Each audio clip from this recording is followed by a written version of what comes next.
ಏನು ದ್ವೇಷ ರಾಜಕಾರಣ? ಯಾರೋ ದಲಿತರ ಪಾಪ ಆ ಕಾಂಟ್ರಾಕ್ಟರ್ಗೆ ಜಾತಿ ಇಟ್ಕೊಂಡು ಬೈದರು ಅಂತ ನಾವು ಹೇಳಿದ್ವಾ? ಆ ಒಕ್ಕಲಿಗ ಜನಾಂಗಕ್ಕೆ ಯಾರೋ ಪಾಪ ಅವ್ನ ಕಾಂಟ್ರಾಕ್ಟರ್ಗೆ ನಾವು ಹೇಳ್ಕೊಟ್ರು, ಅದು ದ್ವೇಷದ ರಾಜಕಾರಣನಾ?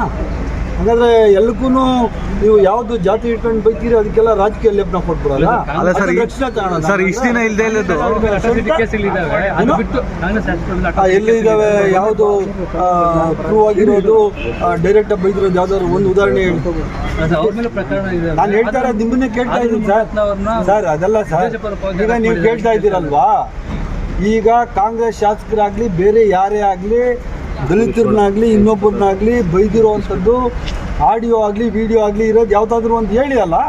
ನೀವು ಹೇಳಿದ್ರೆ ನಾನು ಆನ್ಸರ್ ಹೇಳ್ತೀನಿ. ಸುಮ್ಮನೆ ಗಾಳಿಯಲ್ಲಿ ಗುಂಡೋಡಿ ಅದು ಬೇಡ. ಅವ್ರ ಮಾತು ಕೇಳ್ಕೊಂಡು ನೀವು ನಾನು ಕೇಳೋದು ಬೇಡ.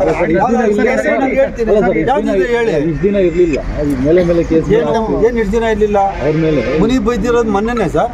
ಮುಂಚೆ ಬೈದಿದ್ರೆ ಮುಂಚೆನೇ ಅರೆಸ್ಟ್ ಮಾಡ್ತಾ ಇದ್ರು. ಈಗ ಬೈದವರು ಈಗ ಅರೆಸ್ಟ್ ಇಲ್ಲ. ಈಗಾಗಲೇ ವಿಚಾರಣೆ ನಡೀತಾ ಇದೆ, ಪೊಲೀಸರು ವಿಚಾರಣೆ ಮಾಡ್ತಾ ಇದ್ದಾರೆ. ಈಗ ಅದನ್ನ SFLಗೆ ಕಳಿಸಿದ್ದಾರೆ ಆಡಿಯೋ.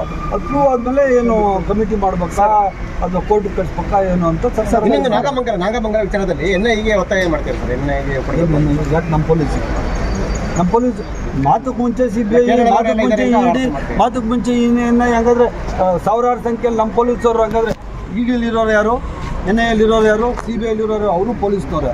ಯಾಕೆ ನಮ್ಮ ಪೊಲೀಸ್ IPS, KS, ಕಾನ್ಸ್ಟೇಬಲ್ಸು ನಮಗೆಲ್ಲ ಫಿಟ್ ಇಲ್ವಾ?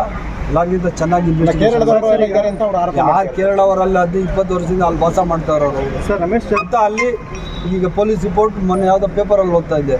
ಅವ್ನು ಯಾರು ಅಲ್ಲಿ ಅಂತಿದ್ದೋ ಯಾರೋ ಕೇರಳ ಮೂಲ ಅಂತ ಹೇಳ್ತಾರೆ. ಅವನೇನೋ 15 ವರ್ಷದಿಂದ ಅಲ್ಲಿ ಅವನೇ ಅಂತ ಹೇಳಿ ಅವ್ರು ಯಾರೋ ಮಿನಿಸ್ಟ್ರು SP ಹೇಳಿದ್ದಾರೆ ಅಲ್ಲಿ ಸರ್. ಮಂಡ್ಯ SP.